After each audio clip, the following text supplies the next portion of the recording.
I think I felt sort of maybe different. Found out when I was gay when I started looking at boys when I was about 11, 12 years old. I don't think I ever found out. It just was. A notice, something inside of me, some sort of something that I couldn't explain at that time. I don't think it's a matter of finding out. I think I always knew there was something different. But I didn't really put it together until I was about 19 and a girl kissed me and I went, ah, okay, that makes sense now. I was attracted to men, so I wanted to have experiences, not in a dirty way. Of course, you know what I mean. Other people had been kind enough to point it out to me way before I'd actually officially realised myself, which was nice of them. I was going through physical changes and I had like those What's Happening with Your Body books that you get at kind of that age. And I found myself a little bit too engrossed with the male figures in the book. At school I was called a sissy and I didn't like the name, so I had to work out being a masculine person, so yeah. The school I went to, lesbian was the worst, the lowest of the low term of abuse. I still find it really hard. I had a therapy session where I had to watch women in white dresses sort of walk down the aisle, and this was sort of meant to sort of make me straight, which may have had the opposite effect.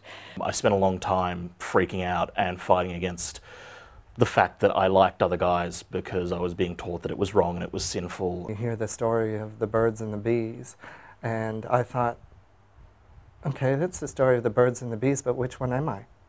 I was involved in the first Mardi Gras march that was broadcast, and I was on national television, and my mum's friends saw me on national television and did actually sort of told my mum that I was on national television marching down Oxford Street in a gay and lesbian march. I actually got caught kissing my girlfriend by my mum, and she did not take it very well at all. They couldn't understand why I had chosen the life that I had. They couldn't understand why I couldn't change back to being what they thought was normal. And they thought I was going to be a very dangerous person to have around my brothers and sisters, so they decided I shouldn't be part of the family anymore. And so I started really thinking that the only way I could handle people knowing this about me would be if I was dead, you know, after I died, and finding my diaries and piecing this scandalous secret back together. I actually came out to my mum, who, being the gossip that she is, not only told my dad, but her entire group of friends. I turned to my mum and said, look, I really believe I'm gay. I don't think there's anything different about it. I just pretty much broke down in tears and started crying and said, no, I know who I am. I think the turning point for me was coming to a point, or just being sick of not living my life as I wanted to. I just wanted to be who I was. Standing on my own 2 feet and having the support of my family and my friends, which I was scared that I wasn't going to get, was a real turning point for me. A lot of my family didn't know that I was gay. However, my dad mentioned it in this generic letter that he wrote, and it made me so happy because I finally felt accepted by my own father, because that's something for me that I always thought he would be able to accept. But I feel now that he's so proud of me no matter what. And I can finally feel I have his approval of being gay. You know, gradually you just feel more and more relaxed and more happy. You meet friends, you meet, you know, new family members, you form a community, you have interests, and gradually it's just sort of, being gay is just like a little part of your life as opposed to this massive thing in your life. And at the end you sort of look in the mirror and you're really quite happy with what you see reflecting back at you. When I started coming out to my close friends and realised that there were people who wouldn't take that badly, wouldn't push you around, wouldn't think differently of you. In fact, a lot of them actually thought more of me because I'd had the confidence and the courage and the trust in them to confide and then to seek their support and encouragement. That my mother's birthday, they were going to take a family photo. My partner decided at that stage to go off to the loo and then when they decided to go and take the photo, everybody went off looking for my partner and said, you can't have the family photo without Leonor. You've got to have Leonor in the family photo. And I could talk to my family about my relationships and my feelings without feeling like it was going to alienate me from them. It took time, but I realised I didn't have to carry this big, horrible secret, and it wasn't really a horrible secret after all.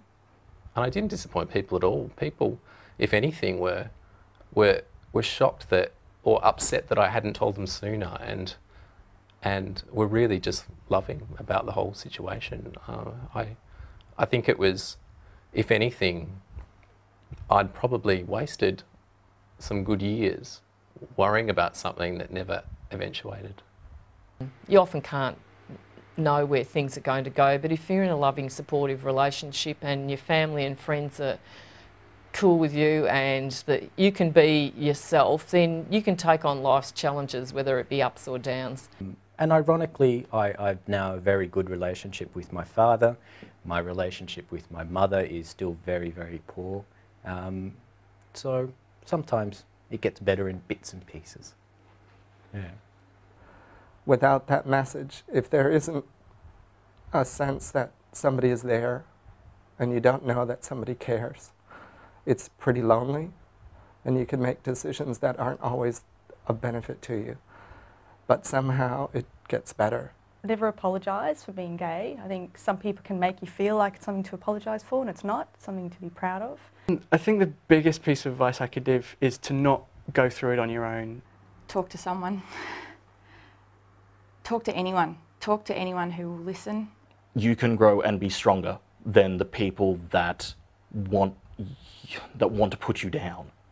There are so many organisations and groups and outlets now where you can meet people who are just like you, who are going to understand you for who you are and accept you for who you are. In time, you will pull through everything and life will seem to just fall into place one bit at a time. The part of you that produces love, the part of you that falls in love, that is an essential part of you. It can't be squashed, it can't be killed. It's a beautiful human part of you. It's a big wide world out there that's just waiting to be explored. You just need to hold on and find out for yourself. Access services, talk to people, talk to counsellors. Search for it, look for it and reach out, because when you retreat and you feel vulnerable and scared, reaching out is hard. So try and reach out. If you don't want to talk to a person, go online, have a look and see what's out there. You never know, you will find something that will help. This is me. I come from Nigeria, a very conservative country. It's not been easy, but I want to tell you that if you're focused and you talk to someone, it's going to definitely get better. So yeah, it does get better. It does get better. It really does. It gets better. It does get better for you. We live and we learn, and it gets better. It gets better. It does get better. You might not realise it now, but your life will get better, and it will get better immeasurably. It really does get better, and it gets a lot better. It gets better? It gets better. It gets a whole lot better. It gets better.